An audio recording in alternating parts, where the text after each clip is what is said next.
E aí, meus irmãos e amigos, boa tarde. Hoje são dia 14, aniversário do meu pai, 87 anos, não me falha a memória, parabéns. São 3h38 e nós vamos aqui dar nossas dicas rapidinho na Palavra de Deus. Essas dicas são técnicas para vocês se acharem na Bíblia com rapidez, tá? E eu já vou rapidinho mostrar aqui no livro de Marcos que Jesus prediz a sua morte e ressurreição aos seus discípulos por 3 vezes. E nessas 3 vezes eles não entendiam essa conversa. E eu queria saber de vocês por que eles não entendiam esse papo. Então eu queria que vocês anotassem aí. Como é que eu faço para anotar e ter isso gravado? Por exemplo, o primeiro está em Marcos 8, 38, 31 a 33. Depois fala Marcos 9, 30 ao 32 e Marcos 10, 32 e 34.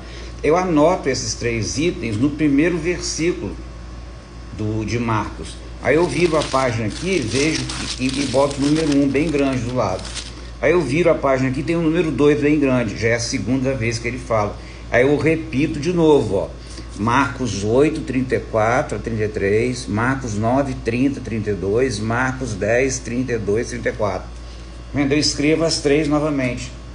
Obviamente nós não vamos ler, né, esses 3 versículos em lugares distintos, mas eu gostaria de chamar a atenção aqui, porque eles não entendiam, tinham medo de perguntar. E eu fico pensando, irmãos, por que uma pessoa está dizendo, na primeira vez aqui ele fala de 3 sofrimentos, né? Jesus ia sofrer, ia ter rejeição, né? Ia ser morto. Aí aqui fala mais 2, ia matar, ia ser entregue. Aí na terceira parte são 8 itens. Entregue, condená-lo, morte, entregarão gentios, escarnecê-lo, cuspir, açoitá-lo, matá-lo. Depois ele ressuscitaria. Ou seja, Jesus está contando aqui que ele iria morrer. E repetiu para eles 3 vezes. Mas eles tinham dificuldade de entender isso. Sabe por quê, irmãos? O próprio texto está dizendo, quando lá em Marcos, no capítulo 8, no verso 32, diz assim: mas Pedro, chamando-o à parte, começou a reprová-lo. É interessante essa expressão, porque nesses textos aqui fala que quando Jesus caminhava na frente e os discípulos caminhavam atrás. Então o que está acontecendo aqui na cena, o apóstolo Pedro passa na frente de Jesus e chama-o à parte dos outros e fala que não vai deixar isso acontecer de jeito nenhum. E aí Jesus repreende ele e fala uma palavra interessante. Fala bem assim: arreda de mim, Satanás. A palavra arredar aí significa o seguinte: para trás de mim, Satanás. Entendeu? Vai para trás, vai para o fim da fila. Entendeu?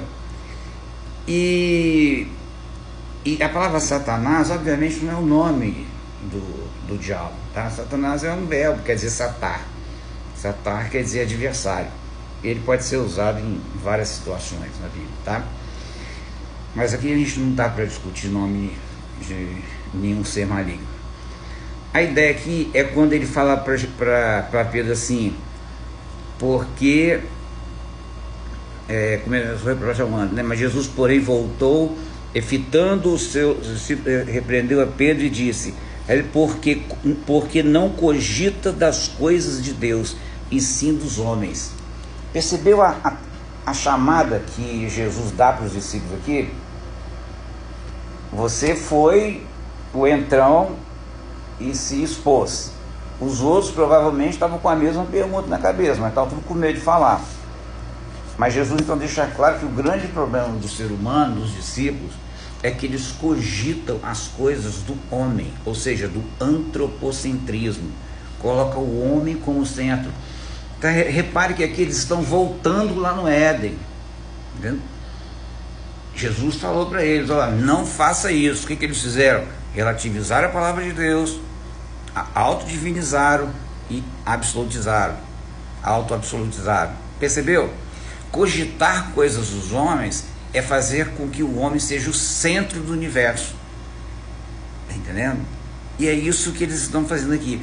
Por que toda vez Jesus dava um estouro neles, mandava eles para um canto ou ir para outro? Porque diz o texto assim, porque procuravam fazê-lo rei. Ainda fala bem assim, nem seus familiares acreditavam nele, porque ele não tinha comido, ele não estava sem comer. Os seus familiares só foram crer nele lá em Atos dos Apóstolos. Repara que quando Jesus estava, que eles ficaram cerca de acho que 96 horas, né, longe de Jesus, uns 4 dias, tá? Eles botam a culpa em Jesus. Por que fizeste isso conosco? Se era eles que tinham que tomar conta de Jesus, que tinha 12 anos. Aí Jesus, como eu falei, né, deu a tramotinada, né? Ó, não sabia isso, que eu tenho que fazer as coisas do meu pai? Eu sei que eu tenho que fazer, vocês não estão sabendo.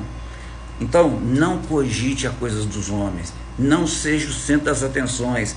Eu estava lendo aqui que ele fala que os primeiros serão os últimos, e os últimos serão os primeiros. Ai, mas dá uma angústia tão grande. Eu pergunto a você, você sabe quem são os primeiros que você vive aqui no dia a dia? Porque se ele está falando isso é porque tem. Para e pense, irmãos, na sua igreja, não importa a sua religião, quem são os primeiros? Você já reparou que normalmente os primeiros são os líderes? Que os primeiros são aqueles que se dizem saber mais do que os outros? Entendeu? E aquele que você não dá valor algum, entendeu? É aquele que vai estar lá no céu e de repente aquele primeiro não vai. Irmãos, Jesus, ele é paradoxal. O apóstolo Paulo fala isso lá em 1 Coríntios, se me falha a memória, 1:26, que ele escolheu as coisas loucas para confundir as sábias, e por aí vai. Pensa nisso, irmãos. Está aqui, ó, 3 lugares para você saber, e daqui você pode ir dividindo para saber o resto da história. Vai estar anotado na legenda, você vai poder escrever do lado da sua Bíblia depois, tá bom? Fica na paz, tenha um bom final de semana e que Jesus abençoe a todos. Amém.